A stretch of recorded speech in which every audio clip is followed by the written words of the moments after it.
people talk about ARR as a metric. There's nothing wrong with that. No, ARR 100K, ARR 500K. But if you delve deeper, you double click ARR, it is actually a kind of a connect with the customer getting value to renew with you. If you ever read any SaaS contract, and I've read a lot of them, there is both sides can cancel at 1 month's notice, right? Customer can cancel, you can cancel with that, right? Obviously, there are certain do's and don'ts there. So the point I'm trying to get at is that delivering recurring revenue is predicated on recurring impact.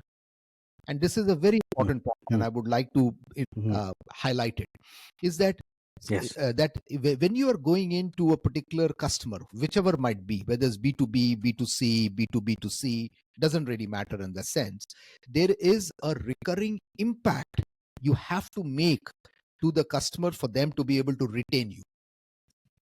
Correct. So to be able to renew your subscription, otherwise they can say, Madanjit, look, you're a good company. You were very good last year, but now our needs have changed and you're not keeping it in. Sorry, we have to part ways, right? No hard feelings, we'll part ways.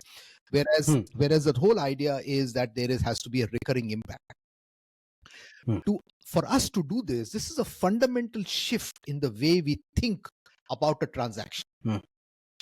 And there are two players there. One is that the salespeople have to look at it about this whole idea about landing and expanding, which is an easy word, really hard to do. It's really hard to land and expand in the sense. Landing is easy, expanding is hard, because it is predicated on many things, right?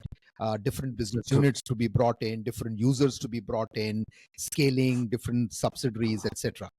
But the other one is bring in your customer success managers towards the latter part of the deal before it closes. Right. And why that is, again, let's look at Adarsh as the chief digital officer of an organization. He or she wants to know that apart from Madanjit, who are the other people who are going to help me? Once we negotiate, we do the TNCs, we do the pricing, all the discussion is done, etc. Who's going to take it forward? Because the customers know very well that Madanjit is a hunter and is going to picking up the next one. The second thing which is very important is customers will hand over on their side from others to the team which is going to take that thing forward, which suppose it is an ERP or it is a CRM or it is an HR system, somebody will pick it up and they want those people to be involved. Otherwise, they don't know what clue, what discussion Madanjit and others. True. So the customer success at the right time becomes a partner which has to be brought in.